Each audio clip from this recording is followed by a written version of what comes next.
Hello and welcome to Psychbot. की हालचाल, कैसे हैं सब? आई होप सब बढ़िया होंगे। एज यू ऑल नो कि हमारे एग्जाम में सिर्फ 20 डेज लेफ्ट है, सिर्फ 20 दिन बाकी है। तो आज से हम अपना most awaited PYQ series start करेंगे। इस पीवाईक्यू सीरीज में हम 2023 के पेपर्स एंड 2024 के पास दोनों पेपर्स यानी कि 4 पेपर्स हम सॉल्व करेंगे। आप सबको पता है कि किसी भी एग्जाम की प्रिपरेशन के लिए बेस्ट स्ट्रैटेजी होता है कि हम उसके प्रीवियस ईयर क्वेश्चंस को सॉल्व करें, राइट? तो बिना कोई टाइम वेस्ट किए हम शुरू करते हैं दिसंबर 2023 का प्रीवियस ईयर पेपर सॉल्व करना। ये पार्ट 1 ऑफ द वीडियो रहेगा, अगला पार्ट कल आएगा। तो सबसे पहला क्वेश्चन आता है कि according to Piaget's theory, a cognitive process in which a schema is modified as a response to feedback from the environment. environment से feedback मिलने पे कौन से options के हिसाब से कौन सा cognitive process है जो modify हो जाता है?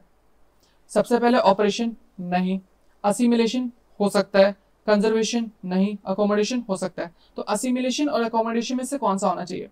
तो बेसिकली क्या होता है कि अकोमोडेशन जो होता है ये वो कॉग्निटिव प्रोसेस होता है जिसमें हमारा एग्जिस्टिंग स्कीमा जो है, पहले से स्कीमा है, वो कोई नया इंफॉर्मेशन जब उसको मिलता है तो वो उसमें ऐड कर लेता है, अकोमोडेट कर लेता है। ठीक है, इसमें स्कीमा को मॉडिफाई कर दिया जाता है। तो आंसर हमारा क्या होगा? Accommodation, right. असिमिलेशन में क्या होता है कि न्यू इंफॉर्मेशन ऐड नहीं हो पाती है। असिमिलेशन में प्रीवियस स्कीमा को हम चेंज नहीं कर पाते, right. Let's move on to the second question.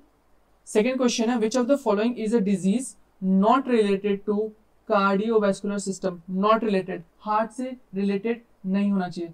Cardiovascular मतलब कि हार्ट के वेसल्स, ठीक है, आर्टरीज एंड वेन्स वगैरह से रिलेटेड नहीं होना चाहिए। ठीक है, तो इसमें सबसे पहले एथेरोस्क्लेरोसिस, ये हार्ट से रिलेटेड है। एंजीना पेक्टोरिस, ये भी हार्ट से रिलेटेड है। एन्यूरिज्म, ये भी ब्लड वेसल से रिलेटेड है। तो क्या आंसर होगा हमारा? क्रॉन्स डिजीज। आंसर क्या होगा? Crohn's disease. कुछ क्रॉन्स डिजीज के बारे में डिस्कस कर लेते हैं। तो क्रॉन्स डिजीज बेसिकली क्या होता है? ये इन्फ्लामेटरी बाउल डिजीज होता है। ठीक है, इसमें क्या होता है कि हमारा गैस्ट्रो इंटेस्टाइनल ट्रैक्ट में इश्यू हो जाता है। ठीक है, ये हार्ट से रिलेटेड नहीं है। इसके 5 सब टाइप्स होते हैं, वो हमें जानने की जरूरत नहीं है, हमारे सिलेबस से बहुत ज्यादा बाहर है। तो बेसिकली कार्डियोवैस्कुलर डिजीज कौन कौन से होते हैं? जिसमें हार्ट, सर्कुलेशन, आर्टरीज, वेन्स, इन सब से रिलेटेड कुछ ना कुछ हो। Okay, moving on to the next question. Zeigarnik effect explains. पहले डिस्कस कर लेते हैं। तो ज़िगर्निक इफेक्ट किसने दिया था? ब्लूमा ज़िगर्निक ने दिया था। वो क्या करती थी कि वो जहाँ पे काम करती थी उसके बाद वो जाती थी एक रेस्टोरेंट में। ठीक है, she went to a restaurant. उस रेस्टोरेंट में देखती थी कि जो वेटर होता है वो जो भी ऑर्डर्स होते हैं, जो भी कॉम्प्लेक्स ऑर्डर्स होते हैं, कॉम्प्लेक्स ऑर्डर्स जो अनपेड होते हैं, ठीक है, जो पे नहीं किया इंसान ने, सामने वाले ने, या फिर इनकम्प्लीट ऑर्डर्स है, ठीक है, जो भी ऑर्डर अच्छे से एकदम कंप्लीट नहीं है, ठीक है, उन ऑर्डर्स को वो ज्यादा अच्छे से याद रखता था कंपेयर टू दूसरे ऑर्डर्स के। ठीक है, तो इसके हिसाब से क्या एक्सप्लेन, कौन सा आंसर से होना चाहिए? Third option, that is tendency to remember uncompleted task longer than completed task. ठीक है, इसी तरीके से एक रिसर्च भी इसको चेक करने के लिए किया गया था बच्चों पे। तो उसमें रिसर्च में हमने देखा कि 110 बच्चों ने आउट ऑफ 138 बच्चे, उन्होंने बेटर रिकॉल शो किया for interrupted tasks. Okay, let's move on to the next question. Next question क्या है कि ऑटोक्लिटिक बिहेवियर। ऑटोक्लिटिक बिहेवियर क्या होता है? ठीक है, ऑटोक्लिटिक बिहेवियर रेफर्स टू, ऑटोक्लिटिक बिहेवियर आपको याद होगा कि भाई स्किनर ने इसको डिस्क्राइब किया था। किसने डिस्क्राइब किया था? स्किनर ने। ठीक है, इस टाइम पे आपको याद होगा कि हमने टैक्ट एंड मैंड भी पढ़ा ऑटोक्लिटिक बिहेवियर के साथ। तो ऑटोक्लिटिक बिहेवियर क्या होता है? वो वर्बल बिहेवियर होता है जो डिपेंड करता है दूसरों की वर्बल बिहेवियर पे। तो grammatical framework for verbal behaviour सामने वाले के। ठीक है, ये क्लैरिफाई करता है, ऑल्टर करता है इफेक्ट्स को ऑफ वर्बल बिहेवियर जो आप लिसन करते हो। ठीक है, इसके बाद नेक्स्ट क्वेश्चन आता है statutory rape. Okay, statutory rape refers to the husband forcing the unwilling wife for sexual intercourse. नहीं, this is marital rape. Okay, this is marital rape.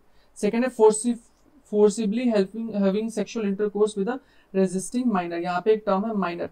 ठीक है, तो आंसर क्या हो जाएगा? Second option. माइनर कौन होता है? जिसकी एज ऑफ कंसेंट से कोई भी अगर नीचे होता है तो उसको हम क्या देते हैं?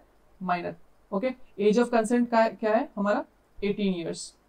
ओके, तो कोई भी अगर 18 ईयर्स के बिलो है, ठीक है, उसके साथ कोई अगर एडल्ट सेक्स करता है 18 ईयर अबव, उस सेक्सुअल इंटरकोर्स को हम कहेंगे statutory rape, right? Okay, next question. Name the psychologist who has proposed and suggested that declarative memory can either be episodic and semantic. पहले डिस्कस कर लेते हैं डिक्लेरेटिव मेमोरी क्या होता है। डिक्लेरेटिव मेमोरी वो होता है जिसको हम बोल के, ठीक है, राइट, वर्बली या फिर लिख के हम उसको समझा पाए, ठीक है। इसमें क्या आता है एपिसोडिक एंड सिमेंटिक। एपिसोडिक यानी कि लाइफ के मेजर इवेंट, जैसे कि हमारे बर्थडेज हो गए, ठीक है, ब्रेकअप्स हो गया, कोई एक्सीडेंट्स वगैरह, कोई भी लाइफ के मेजर एपिसोड्स। एंड देन होता है सिमेंटिक। सिमेंटिक में क्या होता है कोई भी इंफॉर्मेशन जो फैक्ट बेस्ड हो या मीनिंग बेस्ड हो, ठीक है, मीनिंग बेस्ड, इसको हम सिमेंटिक में डालेंगे। फॉर एग्जांपल मैं आपसे पूछता हूँ who is the first prime minister of India, तो वो किस में आएगा सिमेंटिक मेमोरी में। सबको पता है this is by Tulving. Lockhart and केट, इनका भी मेमोरी का मॉडल था और इनका भी मेमोरी का मॉडल था, ठीक है, पर इन लोग इससे रिलेटेड नहीं है। ओके, अब आता है हमारा next question, the increase accessibility of retrieval of information stored in memory produced by the prior presentation of relevant cues। ठीक है, हमको कुछ cues दिए जा रहे हैं, ठीक है, कुछ हमको cues दे रहे हैं जिसके वजह से हमें जो पुराना इंफॉर्मेशन मेरे दिमाग में है उसको हम ज्यादा अच्छे से रिट्रीव कर पा रहे, ज्यादा अच्छे से सामने ला पा रहे। ये किसका है, ये क्या कहेंगे इसको हम कहेंगे प्राइमिंग। प्राइमिंग में क्या होता है कि हमारा जो भी इम्प्लिसिट मेमोरी होती है, जो भी हमारी इम्प्लिसिट मेमोरी होती है, जब उसको कोई एक्सपोजर मिलता है ना, किसी भी एक स्टिमुलस का एक्सपोजर मिलता है, एक्सपोजर टू एनी स्टिमुलस, तो हम और अच्छे से उसको रिट्रीव कर पाते हैं और अच्छे से उसको एक्सेस कर पाते हैं जो भी हमारे दिमाग में रहेगा, ठीक है, राइट। अब आता है नेक्स्ट क्वेश्चन। नेक्स्ट क्वेश्चन है हमारा, one psychologist while collecting data from gamblers, ठीक है, गैम्बलर से डेटा ले रहे हैं, फर्स्ट आइडेंटिफाइड वन गैम्बलर, एक गैम्बलर हमने ले लिया, and from him traced out 3 more gamblers, इससे 3 और गैम्बलर्स का पता चल गया, okay, through this 3 further more, यानी कि इनसे और 3 बनता जाएगा, ठीक है, बाकी नीचे से भी 3 बनता जाएगा। तो ये किसका एग्जांपल, ऑफ कोर्स हम सबको दिख रहा है स्नोबॉल सैम्पलिंग। स्नोबॉल सैम्पलिंग में क्या होता है, पहले हम एक इंसान के पास जाएंगे, उससे फिर और 3 के पास जाएंगे, उससे और 3 और 5, ऐसे मतलब चलता जाएगा। ये क्या होता है जब हमारा पॉपुलेशन हिडन होता है, कोई नीच पॉपुलेशन होता है जो हिडन होता है। फॉर एग्जांपल हमारे हो जाएंगे HIV के पेशेंट्स हो गए, ठीक है, या इस एग्जांपल में गैम्बलर्स हो गए, तो एक गैम्बलर दूसरे गैम्बलर को जानता होगा, दूसरा गैम्बलर तीसरे गैम्बलर को जानता होगा, तो हम बहुत इजीली इस डेटा को एक्सेस कर सकते हैं थ्रू स्नोबॉल सैम्पलिंग, ओके। अब आ रहा है parameter is to population, okay. ये जो 4 डॉट्स होते हैं ना, इसका मतलब होता है इक्विवेलेंट। इक्विवेलेंट का क्या मतलब है कि पॉपुलेशन पैरामीटर में जो भी रिलेशन है वही इन दोनों में रिलेशन होना चाहिए। तो बेसिकली पैरामीटर क्या होता है, कोई भी हमारा जो पॉपुलेशन होता है, पॉपुलेशन के बारे में जो भी डेटा होता है वो पैरामीटर देता है। तो वैसे ही सैंपल के बारे में डेटा कौन देगा, डिस्पर्शन नहीं देगा, इन्फेरेंस नहीं देगा, स्टेटिस्टिक्स हमको ये डेटा देगा। तो हमारा कौन सा ऑप्शन सही है, थर्ड वाला option, right. Next question, which of the following is considered to be an error component in ANOVA. ANOVA क्या होता है, एनालिसिस ऑफ वेरिएंस। पहला ऑप्शन है बिटवीन मीन स्क्वायर, दूसरा ऑप्शन है within mean square. Within mean square इसका answer होना चाहिए। विद इन मीन स्क्वायर का अगर आपको याद हो तो विद इन मीन स्क्वायर हमारा जो होता है इसको हम कहते हैं मीन स्क्वायर बिटवीन ग्रुप्स भी कहते हैं, MSB, इसको हम MSE से भी रिप्रेजेंट करते हैं फॉर्मूला में, F रेशियो के फॉर्मूला में, right. Next question, which of the following software is extensively used for analysis of qualitative data by researcher in psychology? SPSS quantitative data करता है, AMOS quantitative करता है, NVivo yes this is qualitative, Listel भी quantitative करता है, okay. सबसे पहले SPSS का फुल फॉर्म यहाँ पे बहुत ज्यादा जरूरी है, ये होता है statistical package for social sciences, ठीक है। इसको कौन सी कंपनी बनाती है, IBM, one of the most famous हमारा स्टैटिस्टिकल सॉफ्टवेयर है ये, ओके। तो हमारे इसमें कौन सा NVivo, आंसर क्या हो जाएगा NVivo। NVivo जो है हमारा, ये हमारे क्वांटिटेटिव डेटा को एनालाइज करता है। क्वांटिटेटिव डेटा कैसे हो सकता है, क्वांटिटेटिव हमारा अनस्ट्रक्चर्ड डेटा हो सकता है, जैसे कि इंटरव्यूज हो जाएंगे, ठीक है, उनको डीपर एनालिसिस में हम NVivo का इस्तेमाल करेंगे, okay. To calculate the correlation, ठीक है, between genuinely dichotomous variable and a continuous variable. Continuous यानी कि नॉमिनल को छोड़ के बाकी सारे, ओके। कोरिलेशन निकाले जेन्युइनली डाइकोटोमस यानी कि यस और नो में, ये आपको पता है, ये हमें सीधे सीधे याद कर लेना चाहिए कि भाई पॉइंट बाई सीरियल आर, ठीक है। इसका मैं आपको चार्ट प्रिपेयर करके दे दूंगा कि टेट्राकोरिकार कहाँ पे यूज होता है, फाई कोफिशिएंट कहाँ पे यूज होता है, क्योंकि बहुत ही ज्यादा रिपीटेड क्वेश्चन है, ऑलमोस्ट हर ईयर आता ही रहता है, हर सेट में आता है, okay. Next question, attitude which is conscious and easy to report, attitude which is conscious and easy to report. Implicit, explicit, implicit नहीं होगा, एक्सप्लिसिट होगा। अनकॉन्शियस एटीट्यूड नहीं, इंट्रिंसिक एटीट्यूड नहीं, ठीक है। तो एक्सप्लिसिट एटीट्यूड कौन से होते हैं? वो कॉन्शियस एंड इंटेंशनल इवेल्युएशन होता है कि भाई हमारा लोग हमारे बारे में बता सकते हैं कि इसका ओपिनियन या इसका बिलीफ सिस्टम ये है। फॉर एग्जाम्पल मुझसे कोई पूछेगा कि क्या आपको इस पॉलिटिकल पार्टी के बारे में क्या सोचते हो, ठीक है, तो ये कोई भी मेरे बारे में बता पाए या जो भी सोशली मेरे फ्रेंड्स फैमिली बता पाए, दिस इज एक्सप्लिसिट एटीट्यूड। ये ओवर टाइम चेंज हो सकता है, ठीक है, और ये हमारे आसपास के लोगों को पता होता है सोशल सिचुएशन में, तो इसको हम कहेंगे explicit attitude. Option 2 is correct. Next question, a theory that advocates prejudice stems, ठीक है, प्रेजुडिस के बारे में, in parts from economic competition between social groups. Economic competition से मुझे याद आ रहा है Roberts Cave experiment. Roberts Cave experiment में कॉन्टेक्ट हाइपोथेसिस नहीं, सोशल आइडेंटिटी में हम आइडेंटिफाई करते हैं कि मैं किस ग्रुप से आइडेंटिफाई करता हूँ, किस रिलीजन से, किस सिचुएशन से, नहीं। रियलिस्टिक कॉन्फ्लिक्ट थ्योरी ये हो सकता है, रिपल्शन हाइपोथेसिस नहीं, तो third option is right. Realistic conflict theory के हिसाब से क्या है भाई कि जब हमारे रिसोर्सेज लिमिटिंग हो जाएंगे, रिसोर्सेज को हम लिमिट कर देंगे, तो हम प्रेजुडिस होता है कि किसी के बारे में पहले से ना कुछ दिमाग में बना के रखना, ठीक है। तो economic competition between social groups यानी कि रिसोर्सेज जब लिमिट हो जाएंगे तो रियलिस्टिक कॉन्फ्लिक्ट थ्योरी इसको एक्सप्लेन करेगा। Next question, if members in a group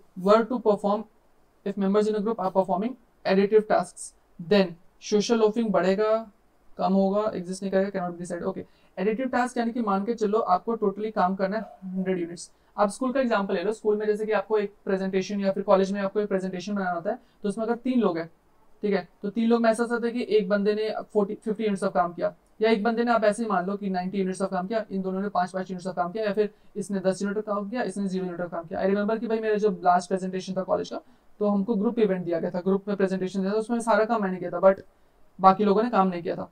क्यों? क्योंकि सोशल लोफिंग ज्यादा हो गई थी। एडिटिव टास्क था, सबको मिलकर एक ही काम करना था, तो यहाँ पे सोशल लोफिंग क्या हो जाएगी?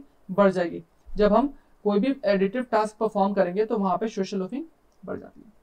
ओके, नेक्स्ट क्वेश्चन है, the psychological state characterized by reducing self awareness brought on by external conditions is known as exhaustion, नहीं, थकना, एंटिटेटिविटी नहीं, डीइंडिविजुअलाइजेशन हो सकता है, डिस्क्रिमिनेशन नहीं, ठीक है।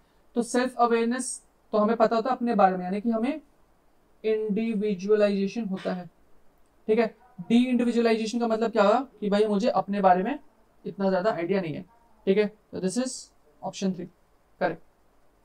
Although she likes to wear gold earrings very much. आप बीच में वीडियो को पॉज करके आंसर सोच सकते हो, अदरवाइज आप देखो कि मैं कैसे सॉल्व कर रहा हूँ। This is how I have cracked both UGC NET and GATE अपने मास्टर्स के 3rd सेम में, राइट। तो इससे आपको आइडिया मिलेगा कैसे आपको सॉल्व करना चाहिए। Although she likes to wear gold earrings very much, Tanmay remove the same when she joined a school where gold ornaments are not allowed. School की बात हो रही है, ठीक है, are not allowed. This social influence is example of, okay, compliance, conformity, social influence, symbolic influence नहीं, pluralistic influence नहीं। Okay, school की बात हो रही है तो स्कूल क्या हो जाएगा? अथॉरिटी की बात हो जा रही है, अथॉरिटी फिगर। यहाँ पे कोई भी रिक्वेस्ट की बात नहीं हो रही है, ओके, तो स्कूल अथॉरिटी है, तो यहाँ पे कंप्लायंस। जब भी हम अथॉरिटी को लेके कोई चीज मानते हैं, ठीक है, किसी अथॉरिटी को ओबे करते हैं, तो दिस कम्स अंडर कंप्लायंस, कि हम कंप्लाई कर रहे हैं, राइट। कि अगर मुझे पेरेंट्स ने कुछ बोल दिया या फिर टीचर्स ने कुछ बोल दिया कि ये नहीं करना है, ऐसा नहीं करना है, तो हम वो नहीं करेंगे, कंप्लायंस। हमारा जो दूसरा पार्ट है कन्फॉर्मिटी, जिसमें कंप्लायंस एंड कन्फॉर्मिटी में जनरली लोग कंफ्यूज होते हैं। कन्फॉर्मिटी में आपका सामने वाला कोई रिक्वेस्ट करेगा, फॉर एग्जांपल अपने फ्रेंड को रिक्वेस्ट होगी कि प्लीज भाई मुझे, मैं कल कॉलेज नहीं आया था, नहीं आई थी, तो can you please give me your notes. Okay, let's move on to question number 18। Question number 18 क्या कह रहा है? 2 specific objectives of Watson's behaviourism की बात हो रही है, आर नॉट, अच्छा नहीं है इनमें से, ध्यान रखना नहीं है। To predict the response by knowing the stimulus, stimulus से मुझे रिस्पॉन्स निकालना है, and to predict the stimulus by knowing the response, stimulus से रिस्पॉन्स, रिस्पॉन्स से स्टिमुलस, बिहेवियरिज्म में आ रहा है। To predict the behaviour of learner and modified behaviour, behaviour को जानना है और उसको मॉडिफाई भी करना है, चेंज करने की कोशिश कर रहे हैं। Okay, to control the behaviour of learner and vary the, control करना है बिहेवियर को, and vary the experimental condition to bring about change. Okay, to study the learner in control laboratory environment, study करना चाह रहे हैं इसको learner को, and examine the effect of reinforcement, yes reinforcement की बात की जा रही है। रीइंफोर्समेंट के बारे में किसने दिया था? स्किनर ने दिया था इंफॉर्मेशन। वो भी कब दिया गया था? ऑपरेंट कंडीशनिंग में, राइट, ऑपरेंट कंडीशनिंग। ओके, तो फोर्थ ऑप्शन इज इनकरेक्ट। ठीक है, next question, the ability of brain to adopt to new environment, adapt होना चाहिए to new environment, to the environment and to replace function following the damage. Damage के बाद brain, okay, brain की बात हो रही है तो नर्व्स की बात हो रही होगी। ठीक है, न्यूरोप्लास्टिसिटी ये होना चाहिए, एकोमोडेशन नहीं, अडॉप्ट टू इन्वायरमेंट नहीं, असिमिलेशन इन्फॉर्मेशन नहीं, हेमिस्फेरिकल कोऑर्डिनेशन नहीं। ओके, न्यूरोप्लास्टिसिटी में आपको पता है कि हमारा जो नर्व्स होती हैं, न्यूरॉन्स होते हैं, उनमें भाई एक टेंडेंसी होती है बार बार अपने आप को शेप करने के, चेंज करने के लिए। ठीक है, तो जब भी डैमेज होगा तो उसको हम हमारे ब्रेन में जब भी कोई भी माइनर से डैमेज वगैरह होगा, कोई फंक्शनिंग को या फिर नए फंक्शनिंग को सीखेंगे, तो हमारे जो नर्व्स होते हैं, न्यूरॉन्स होते हैं, वो न्यूरोप्लास्टिक के नेचर होता है, वो उस चीज़ को सीख लेंगे। Right, next question, temporal lobe epilepsy. Epilepsy से हमेशा याद रखिएगा कि यहाँ पे हमको री अकरिंग सीजर्स आती है, बार बार बंदे को अनप्रोवोक्ड, बिना बात के सीजर्स आते रहते हैं, झटके आते रहते हैं। इसका एक ट्रिक होता था विटामिन करके, किस किस रीजन से होता है। फॉर एग्जांपल वेस्कुलर हो गया, इन्फेक्शन की वजह से हो गया, ट्रॉमा की वजह से हो गया, साइकोटिक इश्यू हो गया, मेटाबॉलिज्म रिलेटेड हो गया। दैट अभी इस क्वेश्चन में नहीं पूछा गया, तो अभी हम डिस्कस नहीं करेंगे, कभी आगे डिस्कस करेंगे। Temporal lobe epilepsy results in docile behaviour, नहीं aggressive behaviour. Yes, temporal lobe क्योंकि यहाँ पे इफेक्ट किया जा रहा है। ओके, तो टेम्पोरल लोब एपिलेप्सी में क्या होता है कि भाई हमें यहाँ पे एक इंटरमिटेंट एक्सप्लोजिव बिहेवियर देखा जाता है। ठीक है, behaviour IED, intermittent explosive behaviour देखा जाता है, इंटरमिटेंट एक्सप्लोजिव डिसऑर्डर देखा जाता है।